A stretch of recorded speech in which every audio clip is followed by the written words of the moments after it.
bonsoir à vous trois. Bonsoir Ben. Eh bien, vous allez bien? Très bien, merci. Eh bien, Bonjour. bon, je te le dis quand même, bonsoir. Quand même. Bonjour. Eh bien, chers amis internautes, une fois de plus, nous sommes ensemble le vendredi soir à 19h ou dans la semaine, peu importe quand vous regardez. En tout cas, je suis ravi d'être avec vous, ravi d'être très bien accompagné sur ce plateau bienveillant, merveilleux. Et je vais commencer par celui qu'on n'a jamais vu dans cette émission, c'est Bertrand. Salut Ouais. Bertrand, est-ce que tu es en forme? Bonjour, ouais, en tout Salut, cas, Bébert. quand tu as dit très bien accompagné, je me suis tout de suite senti visé. Ah, mais tu vois. Je vais bien, merci. Mais c'est pas pour rien que j'ai précisé. Vraiment, en tout cas, je suis heureux de t'avoir. Et puis, tu vas voir, on va commencer en parlant d'un sujet qui te correspond bien, qui te correspondait bien. Mais voilà, peut-être pour ceux qui... Tiens, et s'il y a peut-être des gens qui ne te connaissent pas, qui es-tu? Je vais te poser une question, pas qu'est-ce que tu fais, qu'est-ce que tu aimes dans la vie? J'aime le poulet, les pâtes, j'aime bien manger. Donc, tu me parles tout de suite de nourriture, ça on l'a compris. Il est j'aime français. j'aime manger, j'aime ceux qui sont autour de cette table. Ah. Oh, bah, dis, ça fait peur. Voilà, Il a ça, des c'est amis, sûr. il a des amis. Et puis bien sûr, sans oublier mon épouse que j'aime, ma Ouais, chère Nadine. Nadine, avec mes enfants. J'allais dire tes enfants aussi, ils ont Oui, droit bien à un peu sûr. d'amour. Et mes petits-enfants, j'en ai Ah, 3. ouais. T'en as Enfin, bientôt trois. 3 en tout cas. Ah, oh, bientôt? La 3e en route. Oh, félicitations. Merci. J'ai rien fait, moi, enfin. Bah, Au départ, si. t'as mais fait ce ensuite, qu'ils ont fait quand même, hein. C'est vrai. En tout cas, vraiment, on est heureux de t'avoir sur le plateau. Alors, tu connais la règle, sois toi-même. On se sent à l'aise d'être qui nous sommes, avec de la joie, de la bonne humeur. Des fois, certains qui s'éparpillent, et puis on finit toujours par s'y retrouver. Retrouver. Donc, voilà, c'est le principe de l'émission. Tout simplement. Jean-Marie, comment vas-tu bien? Oui, j'aime aussi. Ah non, et c'est. j'ai pas- Tu veux ah ben j'ai tu pas je te besoin de pose. dire- j'ai pas Eh ben, besoin de dire ce que vas-y, j'aime. dis-nous Non, non, qu'est-ce non, que c'est pas nécessaire. qu'est-ce que tu aimes? Tiens, qu'est-ce que tu aimes? La confiture de framboise. C'est vrai? Oui. Ah, c'est bien. Ok, merci. Mais les gens aussi. Les gens, ah, c'est en rassurant pour un particulier, pasteur. Hein, on est d'accord. effectivement, mon épouse, ma famille, mes Ah. petits-enfants, moi j'en ai 7, le chiffre parfait. Ouais, t'as regardé Bertrand comme si t'étais un peu supérieur là. Tu vois, T'as t'as senti un petit truc de supériorité? Mais je me sens rejeté parce Non, qu'il a mais- dit j'aime les gens, mais du Mais coup les non, Bertrand ils mais les non. aiment ou pas? Je t'aime quand même, hein, bébé. Ah, ça va alors. Et Nathalie, alors Oui. Nathalie, tu vas bien? Moi, je vais bien et j'aime rire. Je suis heureux de le savoir, je ne l'ai pas demandé, mais je suis vraiment heureux de le savoir. En tout cas, on est très bien ensemble, vous le voyez. Et puis, on va avoir une charmante compagnie tout à l'heure. Je vais revenir dessus. On va commencer par un premier sujet. Alors, c'est un sujet, vous allez tout de suite venir dans les commentaires. Ah, mais on en a déjà parlé, etc. C'est le sujet de la timidité qui a été diffusé en juin. On a parlé du sujet de la timidité, mais l'avantage de cette émission, c'est qu'on ne parle pas, on n'a pas 2 heures pour s'étendre dans un sujet, donc on ne fait jamais le tour. Donc on peut y revenir. Et là, on va y revenir sur le sujet de la timidité. Pourquoi? Parce que Bertrand, tu étais une cible de la timidité, un addict de la timidité, ou plutôt une proie de la timidité. Et je me suis dit, tiens, on va pouvoir enfin en parler avec quelqu'un qui sait très bien de quoi il parle. Alors, est-ce que tu peux nous expliquer comment ça se concrétisait dans ta vie de tous les jours et quand c'était? Est-ce que tu es encore timide aujourd'hui? J'avoue que je suis encore timide, Ah ah. mais il paraît que les timides Quand peuvent t'es se tout seul. soigner, donc je suis timide mais je me soigne. Mais tu es timide à quel moment? Écoute, en tout cas, quand je dois m'adresser à une foule, je suis, quoi qu'on y pense, je reste très timide. Je me sens plutôt à l'aise aujourd'hui parce que je commence à prendre l'habitude, Ouais. mais je reste quand même très timide et j'ai du mal des fois à affronter le regard des gens. Et, Donc même quand tu prêches encore aujourd'hui? même quand je prêche encore Ah, c'est aujourd'hui. marrant, ça. Ouais. Je reconnais que prêcher aujourd'hui m'a sorti de ma zone de confort dans laquelle je me retranchais, Ouais. parce que justement j'étais timide. Donc ça me fait beaucoup de bien de le faire, Ouais. mais je reste encore timide. Bon, et alors, mais si j'ai bien compris dans ton histoire, il y a eu un moment où c'était encore plus marqué? Tu as bien progressé? Tout à fait, j'ai progressé. C'était très marqué. Qu'est-ce qui se passait? Je peux vous donner quelques exemples Ah bah, un peu vas-y, plutôt qu'on drôles, comprenne. mais lorsque j'étais la première fois amoureux, j'aimais beaucoup la copine de laquelle j'étais amoureux. Elle m'avait un jour, puisque moi j'ai pas osé le faire, invité au cinéma. Et parce que j'osais pas, étant timide, aller tout seul avec elle, j'ai invité un copain à venir avec nous.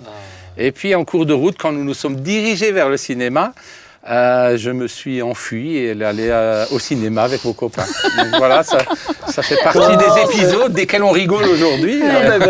Comment se tirer une balle dans le pied tout seul? Tiens, ça, Aïe, aïe, aïe. c'est la bonne technique. Ah. Et la discussion, le lendemain, qu'est-ce qu'elle a dit? Ben écoute, mon copain est devenu son copain, du coup je me suis retrouvé tout seul.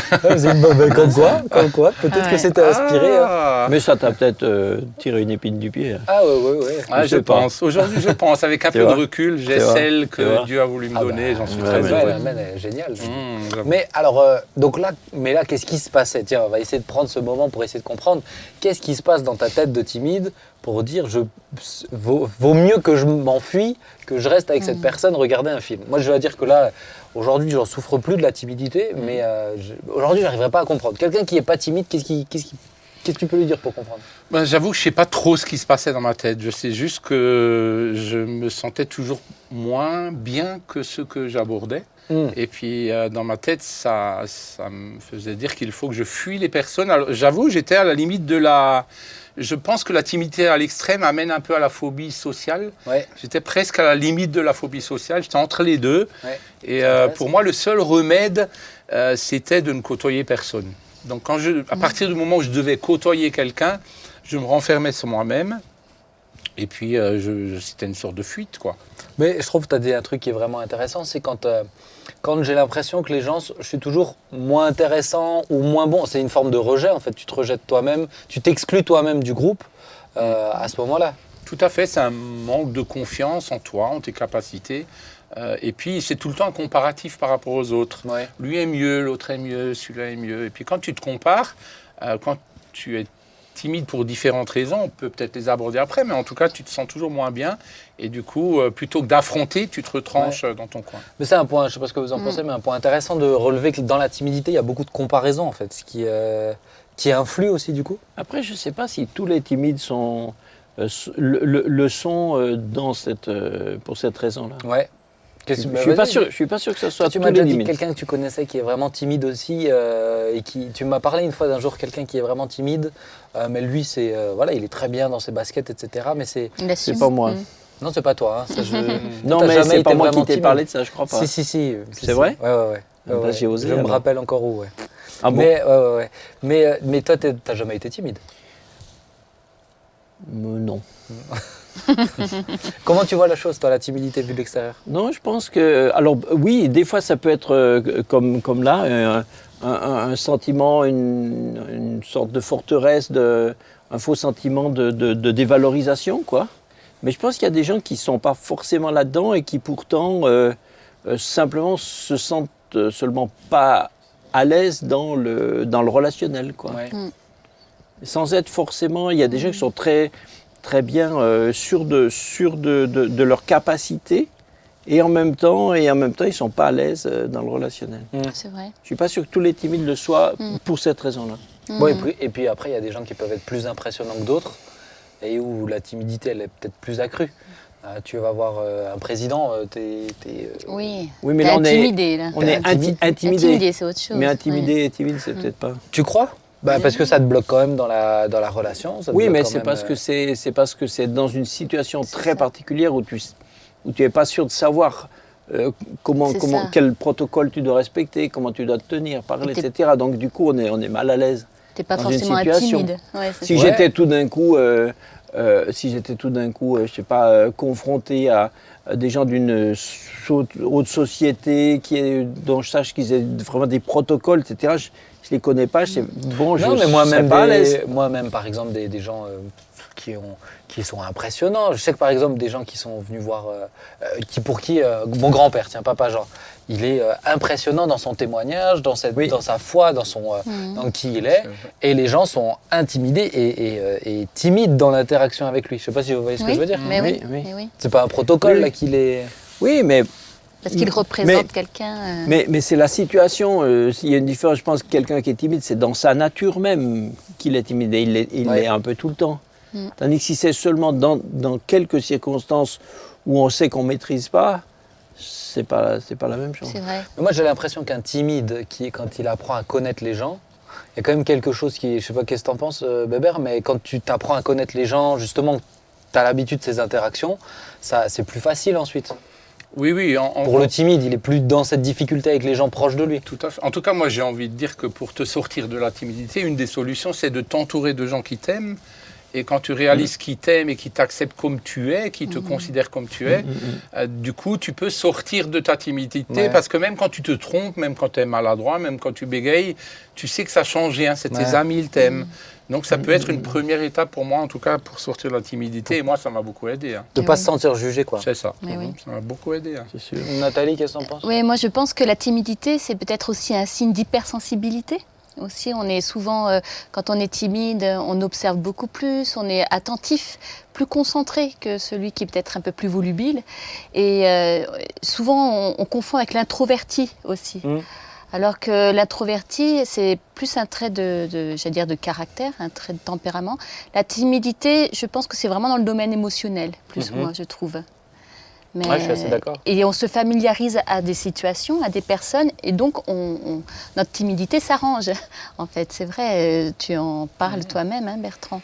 Oui, après moi, souvent je dis que je n'osais pas parler parce que j'étais timide. Maintenant, je connais des gens qui parlent beaucoup parce qu'ils sont timides. Oui, oui. Et ils remplissent l'espace-temps de la parole pour se cacher derrière leur parole. Néanmoins, derrière ça, ils sont C'est des super vrais timides. timides. Ouais. Super timides. Il y a beaucoup des gens qui sont d'humoristes pas à qui l'aise. sont Des comme ça. comédiens, des humoristes Ouais, sont c'est ça. timides. Oui, des gens qui ne sont pas à l'aise dans le relationnel. Et au lieu de fuir, alors ils surjouent. C'est ça, c'est ça. Mais donc, si je comprends bien, alors c'est les relations vraies, sans masque, qui sont délicates pour ces personnes-là. Parce que surjouer... L'intimité. C'est ça. C'est C'est l'intimité. c'est une forme de cœur à cœur. Alors peut-être l'expression, elle est peut-être un peu trop intense. Mais être vraiment qui on est, c'est ça qui est délicat à ce moment-là. C'est ça. Et je pense que c'est là où peut-être quelqu'un qui est timide, c'est ce qu'on peut l'encourager, c'est à dire, mais déjà apprends... Sois bien sûr que tu te connais toi-même, et puis aussi, comme tu l'as dit, de t'entourer de personnes petit à petit. Est-ce qu'il faut lutter contre la timidité? C'est une bonne question. C'est difficile de lutter contre la timidité. Mais est-ce qu'il faut juste l'accepter? Alors c'est en tout cas pour moi pas quelque chose qui part du jour au lendemain. C'est quelque chose qui part avec le temps. Et tu apprends à sortir de tes zones de confort. Du coup, quand tu sors de tes zones de confort, tu apprends à parler aux gens et tu te rends compte que finalement, tu as des qualités insoupçonnées que tu avais cachées parce que peut-être on s'est moqué de toi, on t'a dit que tu n'étais pas capable, du coup tu te caches derrière ça. Mais le fait d'avoir de l'espace qui te montre que tu es capable te sort aussi de ta timidité et t'aide à guérir. Mais est-ce qu'il faut déjà dans son cœur dire « faut pas que je l'accepte » ? En contraire, je pense qu'il faut l'accepter, moi, par contre. Dans le sens lutter, c'est-à-dire, faut pas que je la laisse prendre de la place. Oui, mais lutter, tu peux te faire mal aussi à lutter en cherchant à tout prix à changer. Parce que la société, elle vante beaucoup les caractères extrovertis. Beaucoup. Ah, mais tu viens de dire que c'est pas la même chose, introverti et timide. Oui, mais je veux dire par là que souvent, les timides se focalisent sur les gens qui sont vraiment très extrovertis.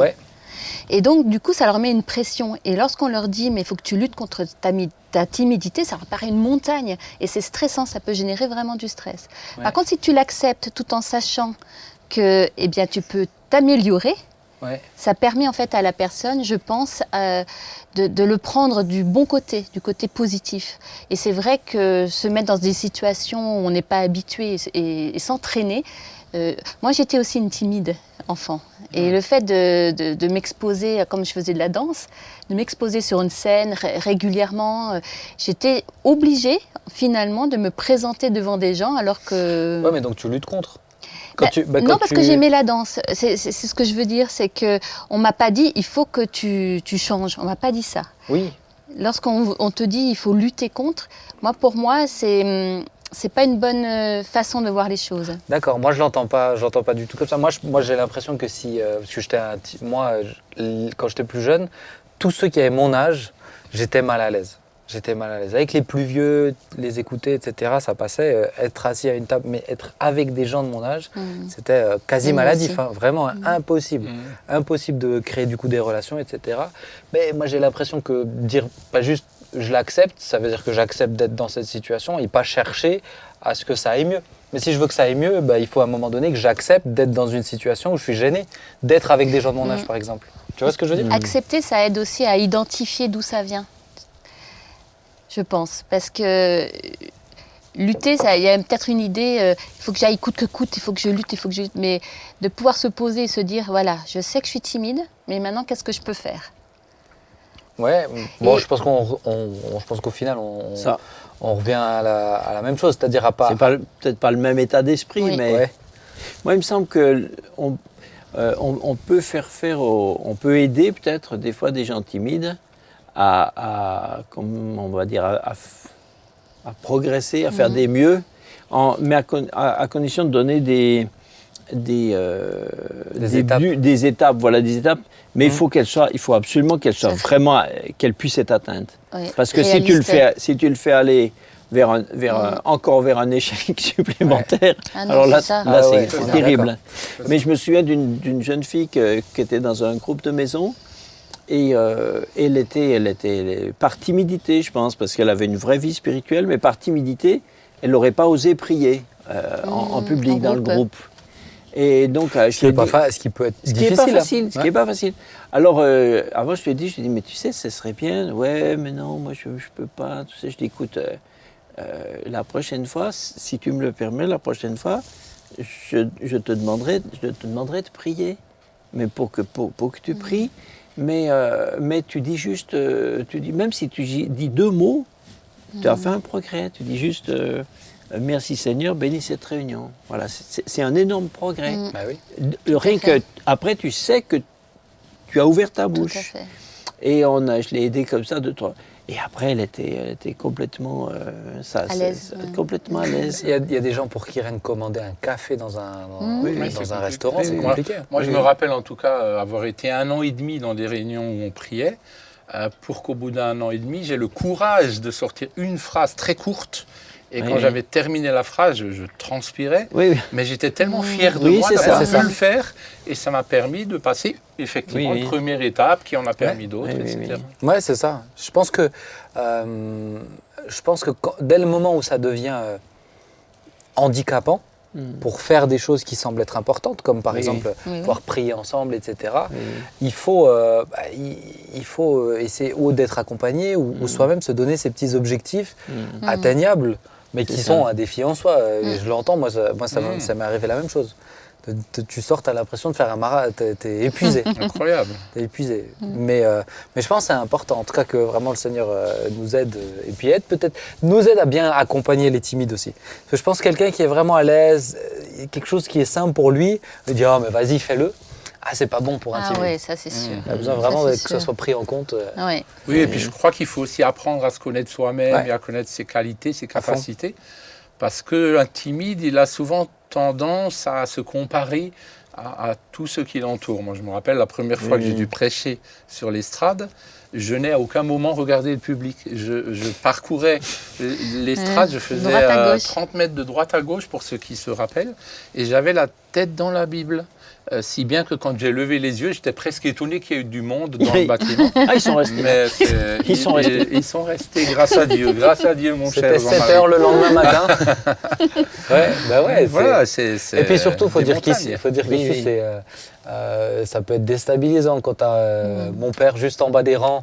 Moi, des fois, je prêche, je le vois, il me fait des grilles.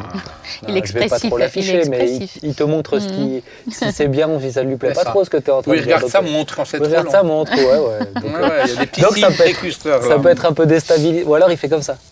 Il fait comme ça, là, ça veut dire, bon, il attend. Là, il faut savoir lire en lui comme un livre ouvert. On y arrive maintenant. Mais je suis assez d'accord que c'est un défi. Mais en même temps, tu vois, Dieu t'a donné cette qualité. Encore, il y a quelques temps, là, je t'entendais prêcher sur Joseph, la deuxième partie. D'ailleurs, si vous ne voulez pas regarder, je vous encourage à l'écouter. Mais c'était excellent. Et ça aurait été trop dommage qu'à cause de la timidité, nous, l'Église, on ne puisse pas profiter de ce que le Seigneur t'a donné, tout simplement. Oui, c'est vrai. Oui, il y a des degrés, je trouve. Il y a quand même des degrés. Il y a des gens qui sont, qui seraient même quasiment mourraient de faim devant une boulangerie. Mais c'est embêtant. Je trouve que ça devient vraiment embêtant quand quelqu'un ne peut pas faire valoir ce qui est en lui, ce qui devrait, parce qu'après il est extrêmement frustré. J'aurais pu dire ça, j'aurais pu faire, mais tous les jours il doit remettre le couvercle. Ça c'est pas facile. Parce qu'il y a des timides qui arrivent, même avec une grande timidité, qui arrivent quand même à valider leur idée, leur pensée, quoi. Mais quand on n'y arrive plus, En parlant de C'est un dons, handicap. ça me fait penser à un témoignage d'un auteur en fait qui disait qu'à cause de sa timidité, il préférait rester tout seul chez lui et lire et lire. Il s'est mis à écrire. Il en est devenu écrivain en fait comme ça. Il parle de sa timidité comme son doux malheur. Et il a développé en fait des talents qu'il avait en lui, mais finalement grâce à la timidité. Il n'écrit pas des histoires d'amour, lui? Ça me dit quelque chose, cette histoire? Il s'appelle, alors de mémoire, il s'appelle Philippe Villain. Ouais, ça me disait quelque chose. Ouais, mais c'est... En tout cas, que Dieu aide ceux qui en ont besoin à ce niveau-là. Hein. On va enchaîner avec la deuxième partie de l'émission. Et puis, c'est quelqu'un que j'aime beaucoup. Nous, on la connaît sur le plateau. Mais peut-être que vous qui êtes sur le net, vous ne la connaissez pas. C'est une personne extraordinaire, vraiment intéressante. Et puis, avant de partir en vacances cet été, j'ai pu lire un livre. C'est son livre, c'est Françoise Caron et c'est le livre La famille chevillée au cœur qui est chez Première Partie. Et alors c'est un livre d'ailleurs que vous pourrez trouver dans une excellente librairie, notamment celle de Philadelphie. Je l'encourage, pourquoi? Parce qu'il m'a fait beaucoup de bien, il m'a exhorté et en le terminant, je me disais, mais je voulais l'inviter pour parler du livre et je me disais, mais c'est trop riche là-dedans pour une petite centaine de pages, mais c'est trop riche pour le faire qu'en une seule émission. Il y a deux thématiques qui s'y dégagent, c'est la notion de famille et la notion d'handicap. Et on va commencer par la notion d'handicap, et la semaine prochaine, on aura la chance de la réentendre encore, mais sur la notion de famille. Et on va commencer, et puis j'aimerais l'accueillir sur le plateau, alors Françoise, qui est avec nous. Bonsoir Françoise. Bonsoir Benjamin, bonsoir à toutes et à tous, heureuse d'être avec vous. Eh bien, avec plaisir. On est ravis, vraiment en tout cas de t'avoir. Je te remercie pour ce livre qui est excellent. Vraiment, je te l'ai dit en off, mais j'aime beaucoup ta plume aussi. Il y a des témoignages qui sont plus faciles à lire, plus enthousiasmants aussi. Et puis là, il y a le tout. Il y a le pack complet pour être exhorté en terminant cette centaine de pages. Et je veux vraiment te remercier d'avoir pris le temps de l'écrire. Écrire un livre, ça doit être long. Jean-Marie, toi, tu sais ce que ça veut dire. Oui, c'est du boulot. Ouais. Ouais, voilà. Alors peut-être Françoise, pour ceux qui ne te connaissent pas, est-ce que tu peux te présenter en quelques mots? Voilà, es-tu célibataire? As-tu déjà trouvé chaussures à ton pied? Dis-nous tout.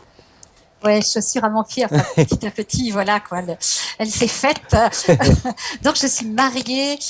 Nous avons 4 enfants, 8 petits-enfants et plus de 80 enfants qui ont vécu avec nous puisque nous avons été famille d'accueil pendant presque 40 ans. Ouais. Donc un petit cœur, mais avec beaucoup de place pour tous ces gamins qui sont devenus les nôtres.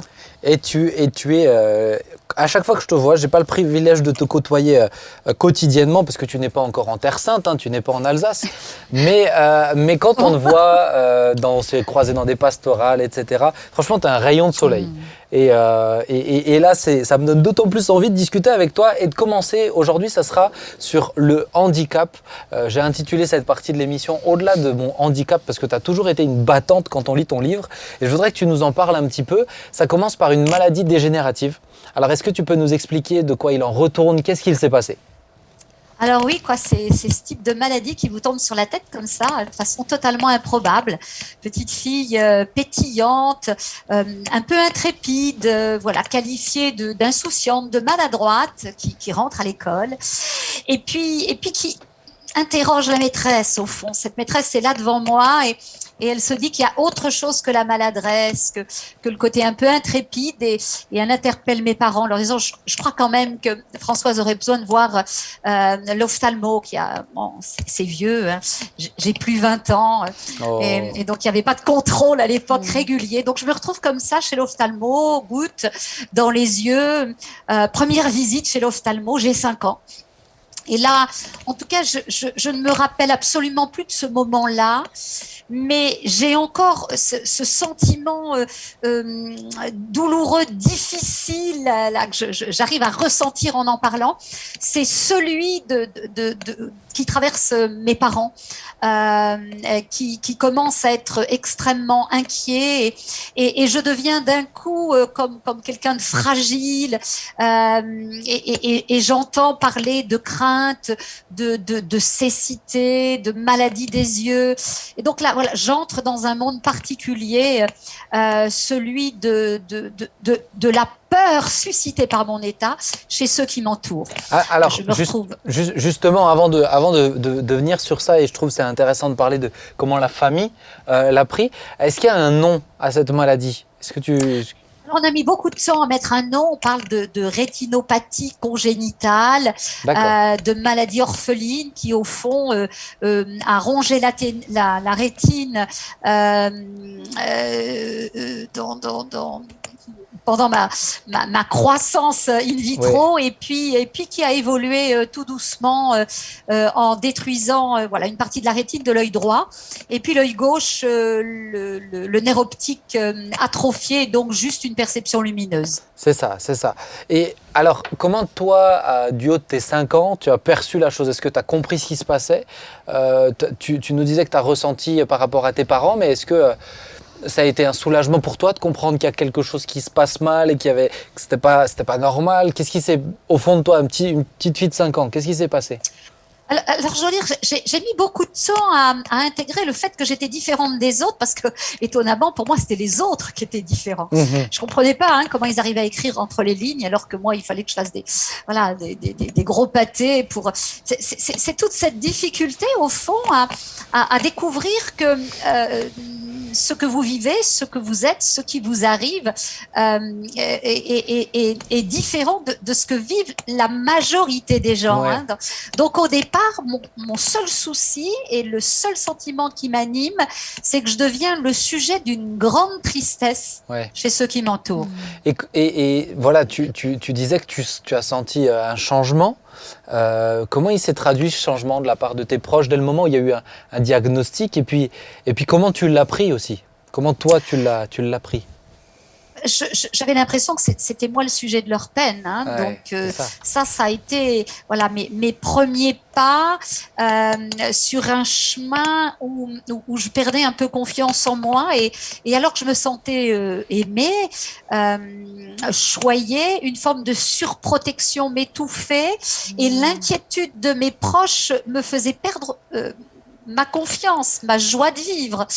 Donc ça a été mon premier combat, au fond. Ça n'a pas été celui contre le handicap, mais contre ce que produisait ce diagnostic sur ceux qui m'entouraient, y compris d'ailleurs les enseignants à l'école, voire même mes camarades de classe. D'un coup, oui, j'étais pointée comme différente. Et ça, je trouve ça très dur, surtout pour un enfant. Pour vous qui êtes sur le plateau, je ne sais pas ce que vous en pensez, mais de voir que finalement, pour elle, au fond d'elle, il n'y a rien qui se passe de différent entre avant le médecin et après le médecin, mais tout change. Tout change, et c'est l'approche des autres qui change. Et c'est vrai que dans ces maladies-là, dans ces troubles, dans ces handicaps, la gestion de la souffrance de la part de l'entourage est aussi un apprentissage. Il y a la personne qui apprend à découvrir la vie au travers de l'handicap, mais il y a ceux qui doivent l'accompagner, pour qui c'est un apprentissage. Est-ce que ça vous est déjà arrivé d'être confronté à ça, ou vous connaissez quelqu'un là-dedans? Non, évidemment, bonjour François, c'est Nathalie. Bonjour Nathalie. Oui, le handicap, je ne connais pas, mais la différence, être différent des autres, en quelque sorte, oui. Mais je crois que c'est très culpabilisant, en fait, quand on est petit. Et on porte une culpabilité qui peut changer effectivement un tempérament. Et il faut beaucoup d'amour autour, il faut beaucoup d'assurance de personnes autour de nous pour reprendre pied. Alors, je pense que quand je vois Françoise comme ça, c'est ce qu'on voit en elle. Et en même temps, je comprends tellement la famille. Moi, je comprends la famille. Ils peuvent difficilement le vivre autrement. Ah oui. C'est dur pour des parents. Et c'est un apprentissage de trouver le bon équilibre entre éviter la surprotection et vraiment laisser de l'autonomie à la personne. Et on va y revenir après, parce que tu as quelques petites anecdotes assez marrantes là-dessus, à ce propos. Mais pour moi, je me mets à ta place et je me dis, mais ça doit être tellement difficile à vivre, d'avoir l'impression qu'on est la cause de la tristesse, de la souffrance, de ce changement de vie, en fait, tout simplement. Il faudrait presque protéger la personne sans que personne ne le remarque, c'est difficile. Ouais. Et au fond, c'est quand mes parents ont rebondi que j'ai découvert, au fond, que c'était pas moi la source de leur malheur, mais qu'il allait falloir qu'on se batte tous ensemble, et que j'allais trouver mon chemin et m'adapter un petit peu à cette différence. Donc comme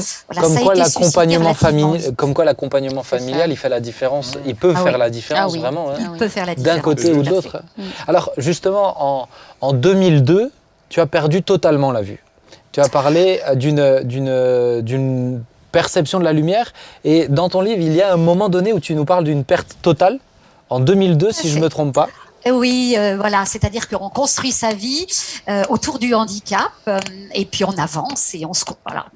Et puis 2002, décollement de rétine et toute cette adaptation au monde de la malvoyance, voilà, s'effondre et il y a plus de repères du tout. Et alors que je me souviens quand le chirurgien m'a dit juste après l'opération, vous savez, au fond ça n'a pas réussi, on a dû vous faire une rétinoctomie. Je suis désolée. Et là, je ravale mes larmes et je me rappelle vraiment, et je dis Seigneur, tu m'aides. Et je lui réponds avec spontanéité, vous savez, au fond, c'est pas grave. J'étais déjà adaptée au monde de la malvoyance, donc un peu moins et plus du tout, ça va aller. Et puis au fond, ça va pas du tout, quoi. Je descends au fond du gouffre et cette peur qui quand même était là, latente, hein, depuis toute petite, de basculer dans le monde de la cécité, bien ressurgit un peu, hein, comme un monstre, hein.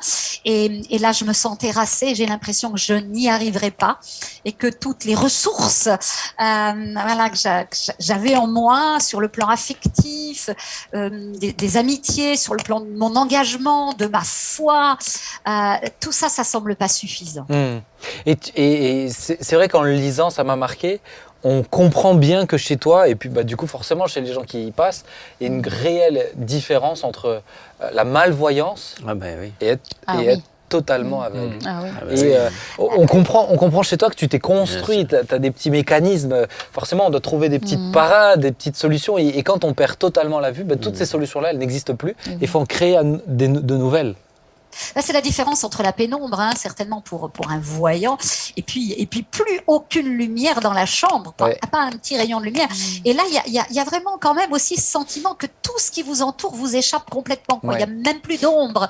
Alors, qu'est-ce qui se passe dans les ténèbres? Et là, c'était vraiment quelque chose pour moi de très angoissant.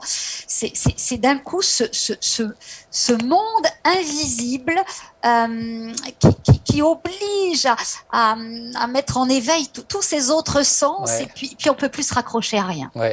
Et forcément, et on le dit souvent, mais les personnes aveugles ont des sens développés extraordinaires. Toi, tu nous entends parler, tu reconnais tout de suite notre voix, on se voit plus pendant des années, tu te rappelles, il y a une mémoire autre. Le cerveau, moi je trouve ça incroyable. La capacité d'adaptation du cerveau, elle est phénoménale. Un mécanisme extraordinaire, l'être humain.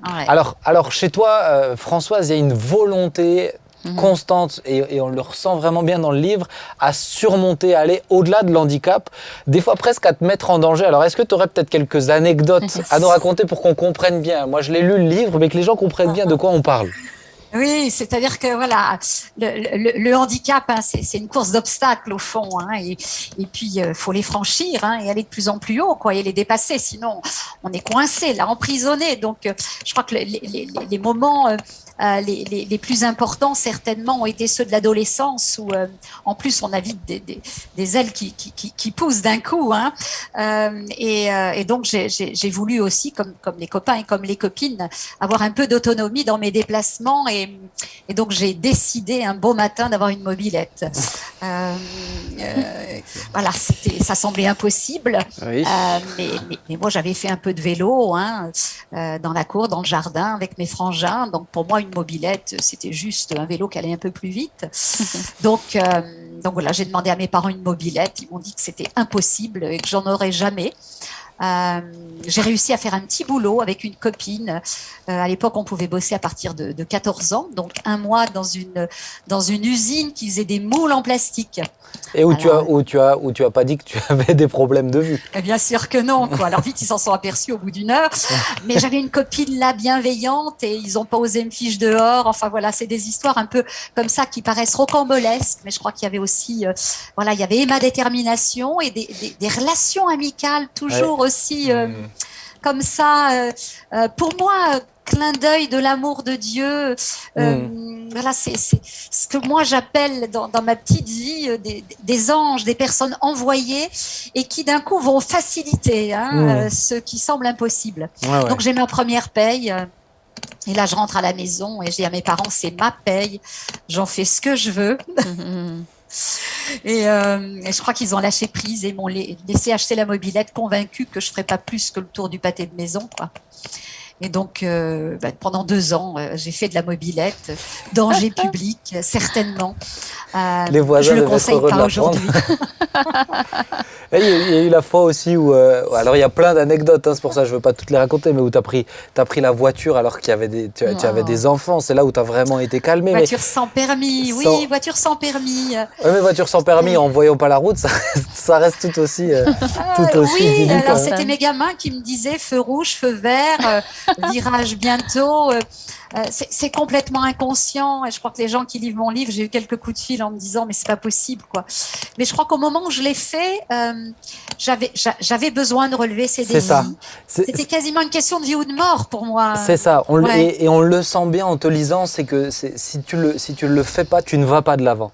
Si tu le fais pas, Exactement. tu t'enfermes dans quelque chose ou dans lequel on veut t'enfermer. Il y a eu ces fameux cours à apprendre à marcher avec la canne, Oui. toutes ces choses-là qui sont, et on le sent depuis que tu es petite, depuis que tu es toute petite, on sent qu'il y a vraiment ce désir d'aller au-dessus, quand tu as voulu ramener des livres, etc. On voit, moi c'est quelque chose qui m'impressionne chez toi et j'aimerais essayer de comprendre, mais d'où te vient cette volonté farouche de dépasser ça, parce que on pourrait presque se complaire dedans.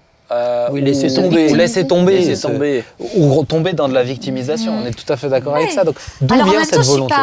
Je suis pas kamikaze non plus, parce que du coup, j'ai rendu la voiture, quoi. Et voilà, j'ai rendu la mobilette. Et on t'en est reconnaissant. Merci beaucoup.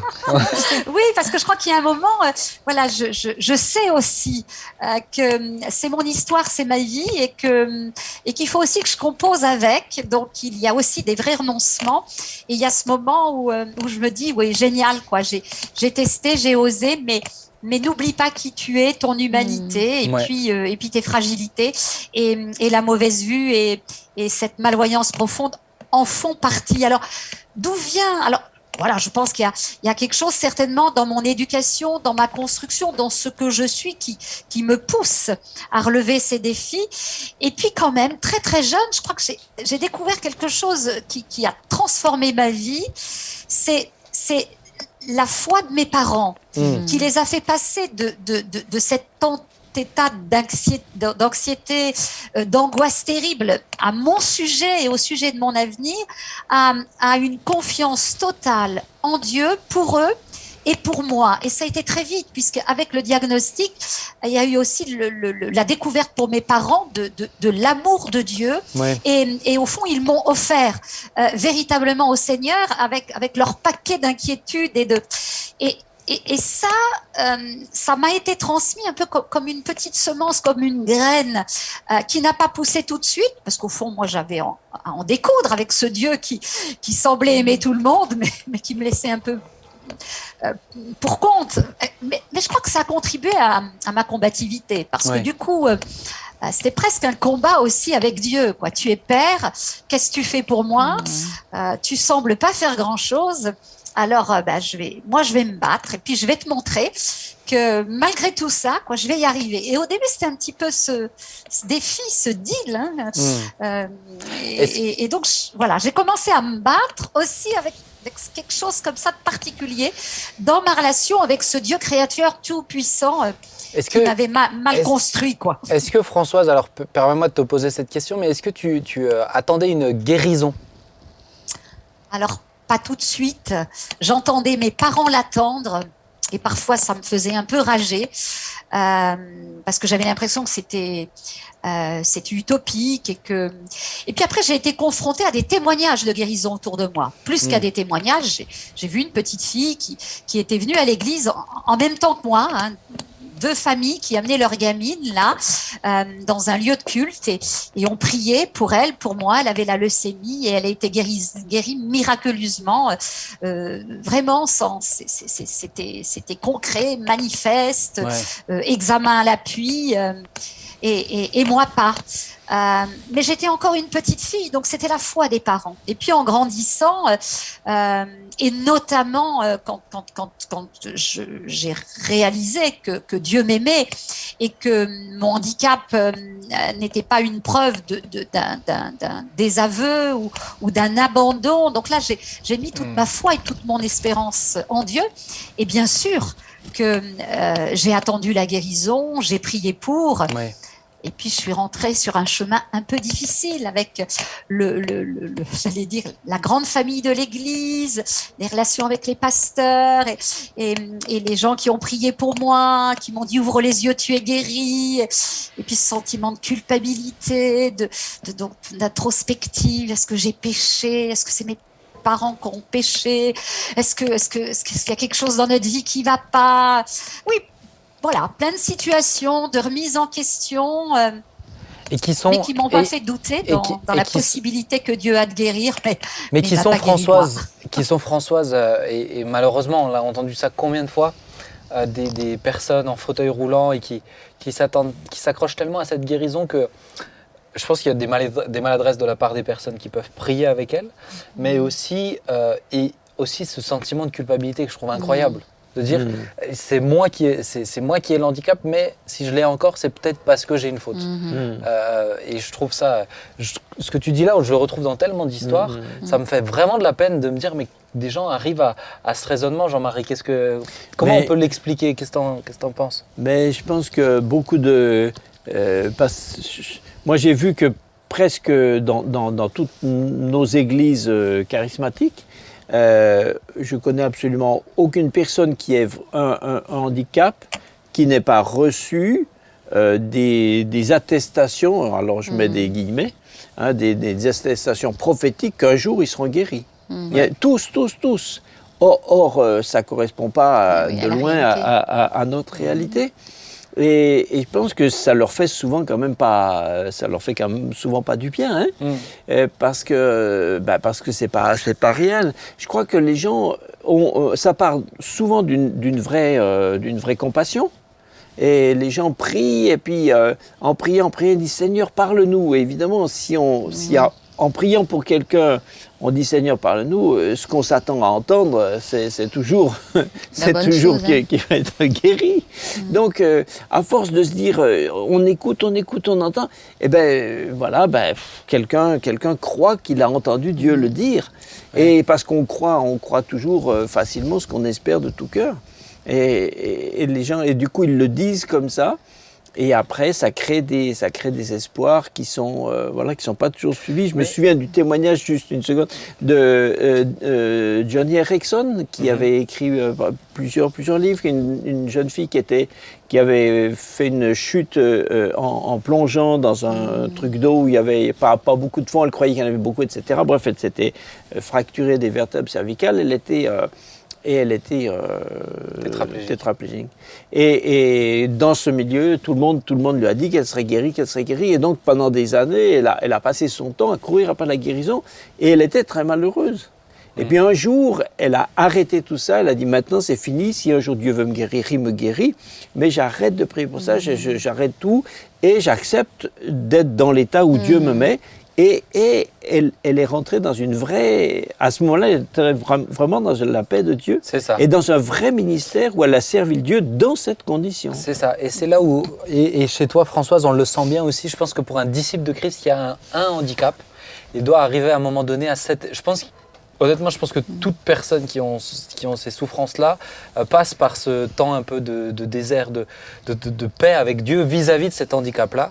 Et on le sent chez toi aussi, une fois que ça, j'ai envie de dire presque ce rééquilibrage se fait vis-à-vis de Dieu et de ta situation, tout à coup, on est d'autant plus une lumière par ce témoignage-là qui régresse en moi, qui diminue en moi qui est Dieu, en fait. C'est ça, Françoise? complètement. Et puis je crois qu'on découvre que la guérison, au fond, prend des formes tellement différentes d'un individu à l'autre. Et on accepte au fond ce chemin qui nous permet d'être simplement en paix avec Dieu. Ouais. Et puis, en tout cas, c'est ce que j'ai vraiment découvert au travers de ce parcours, c'est que rien dans les situations que je traverse, rien dans ce que je suis, y compris en tant que malvoyante, ne doit me priver d'une relation de qualité avec mon Dieu et d'une relation de qualité avec ceux et celles qui m'entourent. Voilà, c'est pas la maladie, c'est pas le handicap, c'est pas la pauvreté, c'est pas tout ça qui me privera de ma destinée au fond. Hein. Et une fois qu'on accepte ça, je crois que d'ailleurs on renonce pas à croire que Dieu peut guérir. Et j'en suis convaincue et je l'ai vu dans ma propre vie à certains moments, y compris au niveau de mes yeux, avec un moment très particulier justement après mon décollement de rétine, et j'en parle pas dans mon bouquin. Ça aurait été trop long et ça a été passager, mais vraiment un moment où j'ai eu de nouveau la capacité de revoir ce qui m'entourait. Je crois que c'était un baume sur mon cœur, comme si le Seigneur me disait, mais tu vois, je t'ai pas abandonné. Et puis doucement, j'irai la lumière a rebaissé, mais j'étais apaisée et je sais que quelles que soient les difficultés de la vie, Dieu est avec nous et nous donne vraiment cette capacité d'être heureux et que le bonheur n'est pas dépendant des circonstances. C'est ça. Et puis l'autre élément que j'ai appris aussi au fil de la marche, c'est qu'au fond, on est tous des handicapés et que j'aime pas trop m'attarder sur le handicap visuel, celui qui m'atteint, parce que je crois que tout être humain, par définition, étant un être marqué par le péché et ses conséquences, vit des limites qui l'empêchent au fond toujours d'accéder à ce que les autres ont, et que c'est, voilà, je crois que on a parlé de timidité au début de cette émission. Voilà, il y a aussi tous ces handicaps invisibles qui me touchent profondément et dont on parle pas et qui pourtant doivent permettre à des hommes et des femmes et d'accepter ces réalités et en même temps de ne jamais oublier la valeur qu'ils ont aux yeux de Dieu, la valeur qu'ils ont aussi pour ceux qui les entourent, et qu'il y a quelque chose de magnifique dans cette acceptation qui donne du sens à nos vies. Tout à fait d'accord, Françoise.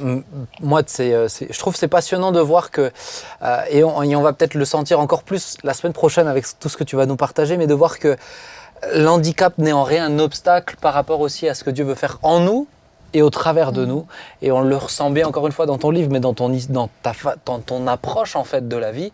Et la semaine prochaine, le titre c'est Au-delà de mon handicap, mais la semaine prochaine on va voir jusqu'à où Dieu t'a amené. Et Dieu t'a amené dans un endroit où nous-mêmes voyants, Dieu nous a pas donné accès. Et je trouve ça extrêmement enthousiasmant.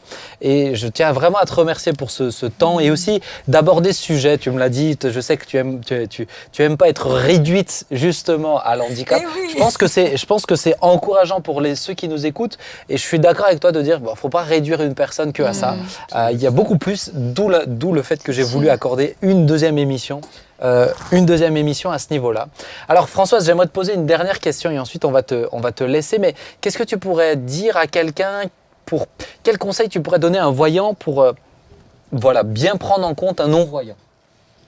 Alors, c'est difficile parce que il y a tellement de maladresse.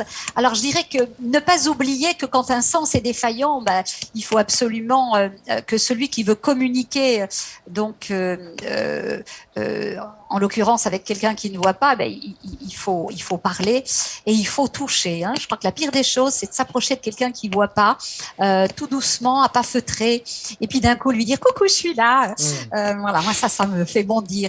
C'est commencer à mettre des mots, se nommer, poser la main sur l'épaule. Il faut créer la relation autrement que par le visuel. Et ça vaut après, j'allais dire, pour tout, c'est se dire que je dois créer une relation avec les mots et avec le toucher pour qu'ensuite, une fois que la connexion est établie, eh bien, voilà, on oublie le reste et Et on peut aussi être attentif aux réels besoins de celui C'est ça, qui ne voit pas ou qui voit mal. Ne pas soi-même se mettre des obstacles là où l'autre n'en met pas. Oui, Merci beaucoup Françoise, merci pour ce moment. Merci. Excellent. Merci à vous tous. Excellent. Je te dis rendez-vous la semaine prochaine pour l'échange aussi justement sur ce qui est très cher à ton cœur, la notion de famille. Et je te dis merci encore pour ce privilège d'être en ta compagnie. Merci À tout beaucoup. bientôt. À bientôt. Merci Françoise. Ciao. À bientôt. Merci. Au revoir Françoise. Ciao, À ciao. bientôt. Elle est extraordinaire, franchement. Moi, Vraiment. elle est Inspirante, enthousiasmante, inspirante Vraiment. et je vous le conseille, les amis. Je l'ai lu, il est excellent. Tu l'as lu? Il Moi, est je excellent. plébiscite pas souvent les livres comme ça, mais franchement, il fait vraiment du bien. Excellent. Et la semaine prochaine, vous allez voir, restez là la semaine prochaine parce que vous allez voir jusqu'à où Dieu l'a amené. C'est incroyable son histoire. Mais là, j'aimerais terminer, on va pas être très long, mais ça me semblait important de revenir dessus, cette notion de non-guérison. Parce qu'il y a tellement de gens qui souffrent de Dieu ne répond pas à ma prière, Dieu ne m'a pas guéri. Et je veux juste qu'on puisse réfléchir quelques instants, pourquoi Dieu ne répond pas aux prières? Il y a ce côté des fois très culpabilisant qui, à certains moments, est quand même juste. Des fois, il y a des obstacles oui. à la prière. Oui. Vous lisez Oui. certains livres de mon grand-père, il y a eu Mais souvent- oui. Oui. Mais oui. Moi-même, je l'ai Bien vécu sûr. dans le ministère où j'ai prié Bien pour sûr. des gens et puis des obstacles sont remontés. Mais est-ce que des fois, est-ce que Dieu veut tout le temps nous dire oui à nos prières? Dit comme ça, c'est facile. Allez, je prends une porte d'entrée assez simple, mais soyons un peu concrets aussi, parce que Alors- je pense que certains en souffrent vraiment. Ouais. Ah, vas-y. Moi, je pense à une expérience. Des fois, il dit pas oui, il dit pas non. En fait, c'est-à-dire qu'il met du temps, Oui. des fois. Et on veut une réponse immédiate. C'est ça notre souci souvent. Et même s'il dit oui, on s'attend à ce qu'il réponde tout de suite. Mais Ouais. ça peut mettre des années. C'est intéressant ça. Et puis, intéressant, moi, je trouve ouais. aussi que quand Dieu dit non, c'est aussi une manière de répondre. Bah, c'est une réponse. Dieu n'a pas guéri, pas en sa tout cas volonté, jusqu'à aujourd'hui, ouais. Françoise. Il a dit non, mais quel beau témoignage qu'est Françoise dans ce nom de Ah ouais. Dieu Elle fait envie. aujourd'hui. Et combien de fois j'ai eu des personnes qui m'ont dit « Ah, mais j'ai prié, j'ai demandé à Dieu, Seigneur, si tu veux, permets ça. » Et puis la chose ne s'est pas passée. Ils m'ont dit « Tu vois, Dieu m'a pas répondu. J'ai dit « Mais il t'a répondu. La preuve. Mais Puisque tu lui as demandé si Oui, c'est oui, ce oui. qu'il veut. Bah, s'il ne l'a pas permis, c'est qu'il ne le veut Ah pas. oui. C'est un non. Oui, oui. Moi, en tout cas, par rapport à la guérison, je crois vraiment que la guérison la guérison divine n'est pas un espèce de dû, Ouais. comme un dû juridique, comme si Dieu devait la guérison à qui que ce soit, ou aux chrétiens en particulier, parce que souvent, des fois on s'appuie sur les versets. Par ses meurtrissures. Dans ses meurtrissures, nous avons été oui. guéris. Il a pris nos péchés. Dans ses meurtrissures, nous avons été guéris. Donc, autant il a pris tous nos péchés, pourquoi est-ce qu'il n'a pas pris pourquoi est-ce qu'on n'est pas toujours guéri? Ok. Mais à mon avis, le raisonnement n'est pas juste parce que la guérison est un signe, hein. C'est-à-dire que c'est quelque chose que Dieu fait et que Dieu fait pour attirer attention, comme s'il y a un signe, comme s'il pointait du doigt, il nous montre quelque chose. Ouais. Mais c'est pas comme si on y avait un espèce de droit. Dans la génération même, les 3 ans où Jésus était pendant son ministère terrestre, hein, eh bien, il y a des gens aussi dans ce temps-là, il y a des gens qui ont été malades, qui n'étaient pas forcément en contact avec lui, qui ont été malades. Il y a aussi des gens qui sont morts. Oui, mais on te dira, oui, mais Jésus a guéri tous les malades. Oui, parce que Jésus, lui... Je me fais Oui, bien sûr. l'avocat évidemment. pas l'avocat du diable, Oui. hein, l'avocat de certains. Non, Jésus n'a pas guéri tous les malades, mais tous ceux pour qui il a prié ont été guéris. Oui. Parce que Jésus ne prie pas lui, et il prie dans une connaissance totale de la volonté de Dieu, de ce que Dieu dit. Donc lui, il ne prie pas au hasard. Et nous, c'est partiel. Mais nous, on est partiel. Mais oui. Maintenant, tu vois, moi j'ai par exemple entendu un prédicateur qui dit avant de prier pour quelqu'un, je prie pas parce qu'on me demande de prier. Je veux discerner ce que Dieu veut pour la personne. Oui. Oui. C'est particulier, hein, mais, Oui. mais l'approche, elle est intéressante. Alors ça demanderait du temps s'il y a des fils. Mais lui, il dit, mais moi je veux pas être sous pression de ce que les gens attendent. Mais Je oui. veux vraiment discerner ce que Dieu veut pour la personne. Oui, mais Ça. je trouve que c'est très bien. Mais on peut aussi des fois être utilisé par Dieu pour guérir quelqu'un, alors même qu'on n'a pas reçu consciemment quelque chose. C'est arrivé à Jésus lui-même. La femme qui l'a touché, il a été guéri parce qu'elle a touché le bord de son vêtement. Lui-même n'était pas au courant. Il en est lui-même Oui. spectateur. Et c'est intéressant que tu mentionnes cet exemple parce que dans ce cas-là, c'est la foi de cette femme qui a fait qu'elle a été Oui. guérie. Oui. C'est rien d'autre que ça. À ce moment-là. Lui-même, Jésus ne sait pas qui est guéri. C'est ça. Il ne sait pas pourquoi. Il sait que c'est parce que la personne a touché son vêtement, mais il sait pas qui, pourquoi, et il n'a rien fait. Mais donc pour certains cas, parce qu'on parle d'obstacles aussi quand même, peut-être au-delà même de la notion uniquement de maladie ou de guérison, mais des fois c'est un manque de foi qui empêche l'intervention de Dieu. Oui, d'autres raisons. Oui. La Bible dit par exemple que Dieu répond à la prière persévérante du juste. Donc il faut à la fois être juste, à la fois être persévérant. Le Notre Père, pardonne-nous nos offenses comme nous pardonnons aussi. Si nous ne pardonnons pas... Le non-pardon, on est d'accord. Et puis il y a ce texte qui dit, c'est quoi? C'est dans Jacques? Tu pourrais me redire dans le Jacques où il dit mais vous priez mal. Ah oui. Vous ne recevez pas. Vous ne recevez pas, vous demandez mal. Et c'est sûr que si on demande de nos désirs charnels, Dieu ne répond pas. Après, est-ce qu'on peut considérer que aimer Dieu, c'est aussi accepter qu'il prenne une décision qu'on peut ne pas comprendre? Dieu est Dieu. Si Dieu n'a pas envie de guérir, il n'est pas forcé de nous donner les raisons pour lesquelles il n'a pas toujours envie de nous guérir. Alors, c'est peut-être pas très rassurant ce que je dis pour ceux qui sont malades et qui attendent la guérison, mais est-ce que c'est pas non plus une manière pour Dieu de mesurer combien on l'aime quand il décide de ne pas nous donner de raisons, les raisons pour lesquelles il ne nous guérit pas, mais simplement regarder si tu m'aimes malgré le fait que je ne te guéris pas. Ou même au-delà encore une fois de la guérison, ça peut être un exaucement autre en fait. Mais tu vois, moi dans ce que tu dis, il y a quelque chose qui me frappe souvent, c'est que quand les frères et sœurs s'attendent tellement à une guérison ou tellement à un exaucement de prière qu'ils se sont décentrés de l'essentiel. C'est que leur relation avec Dieu ne dépend plus que ça. Et ça, je pense que c'est un obstacle aussi. Et c'est comme on pourrait trouver aussi des promesses par rapport à la persécution. Il te délivrera, etc. On a mais il y a aussi des gens qui sont morts dans la persécution. Hébreux 11, les deux parties. Alors, et pourtant, on va trouver aussi des versets qui sont très généralistes. Voilà, tous ceux qui prient, Dieu les délivre. D'où l'importance, et on va terminer avec ça, mais d'où l'importance de bien chercher à toujours être centré sur ce qui est l'essentiel. Françoise n'a jamais perdu de vue que c'est la foi, en fait, c'est marcher avec le Seigneur. C'est pas l'exaucement à la prière, c'est pas ceci, c'est pas cela. Et puis d'être sensible, c'est-à-dire qu'est-ce que tu veux aussi, parce qu'on peut lui demander. Il a le droit de nous dire non, mais il a le droit de nous répondre aussi. Et de bien veiller. Peut-être des fois, moi j'encourage souvent les gens à dire, mais moi je prie avec les gens et dire, mais s'il y a un obstacle, fais-le monter à la surface. Et je pense que c'est bien. Moi, j'ai vu des gens qui sont revenus en me disant j'ai rêvé de ça, il y a ça. Alors, c'est pas systématique, mais je pense que c'est important. On va s'arrêter là, les amis. Merci pour ce temps, mais le temps passe. C'était très intéressant, mais ça sera très enrichissant la semaine prochaine. Merci à vous qui nous suivez de façon assidue. On est heureux de pouvoir se mettre au service de toute l'Église comme ça. Et peut-être de ceux qui ne connaissent pas l'Église, découvrez Jésus. Franchement, c'est la meilleure des choses que vous puissiez découvrir. Françoise vous l'a encore dit, on vous encourage à lui demander de se révéler. Et vous verrez que cette prière, par contre, il y répond. Que Dieu vous bénisse. Rendez-vous la semaine prochaine sur YouTube, Deezer, Spotify, Apple Music, où que vous vouliez. Que Dieu vous bénisse. À bientôt. Ciao. À bientôt. À bientôt.